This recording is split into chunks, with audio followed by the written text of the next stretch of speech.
Okay, so today I want to go over the original meaning of the word aristocracy.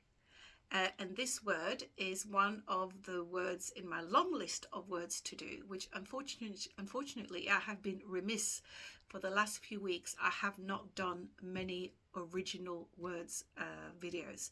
And for those who have followed me since last July, you do know that one of the very interesting things that I do as well, apart from talking about psychiatry, is to demonstrate how some very key words, important words such as psychology, education, literate, genius, how these words have been altered in a very, very short space of time.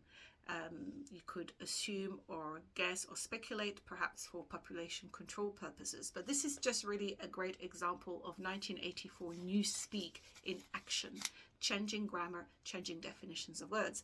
So I thought I would do aristocracy because it is on the list, but it is also a word that we're going to need very shortly when I discuss eugenics and psychiatry.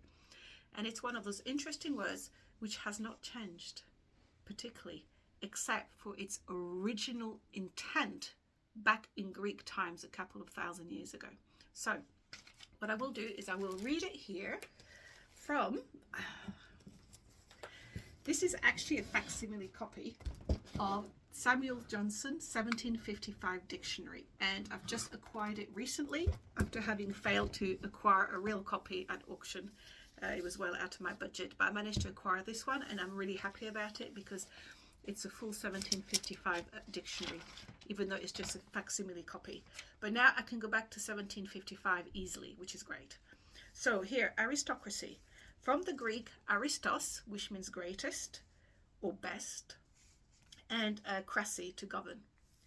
Now that form of government which places the supreme power in the nobles without a king and exclusively of the people, as in not the people. So you see this definition hasn't changed as such, but I'm going to just show you the original intent of the definition, and this is the 1911 Encyclopedia Britannica, and it has a really good section in it. And also, just as a reminder, if you've not seen this type of post before, at the end of the definitions, once I've gone through the definitions, I actually put a photo of each of the definition from the books that I've read in the post, and I put it in the same sequence that I've done it in the post, so the viewer can read at the leisure and see with their own eyes what it is that I've read. It's just a lot easier than changing my camera around and all that sort of stuff. Okay, so here's what it says in the Encyclopedia Britannica of 1911. It gives a derivation, Aristos best and Cracia government, and it says etymologically the rule of the best, a form of government variously defined and appreciated at different times and by different authorities. So that's a key concept already. It's not always been defined the same way. Now it says in Greek political philosophy, aristocracy is a government of those who most nearly attain to the ideal of human perfection. Thus Plato in the Republic, his book The Republic, advocates the rule of the philosopher king, who in the social scheme is analogous to reason in the intellectual and alone is qualified to control the active principles, as in the fighting population and the artisans or the workers. So we're looking at the idea that it would be the best person to govern. That's the idea that he's saying. But obviously Plato being a philosopher here, he's thinking about a philosopher king, endowed of great reason, and in itself that's quite an interesting idea.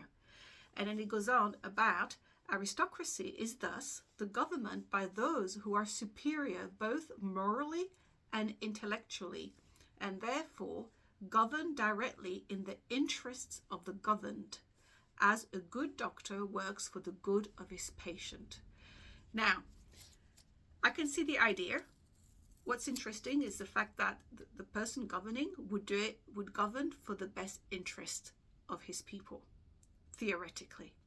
Although there is that idea that this person would be more intellectual and more qualified than the rest of the population. This you can discuss forever, right? These are all debatable subjects. But the idea in itself, that's where it comes from. Government by the best.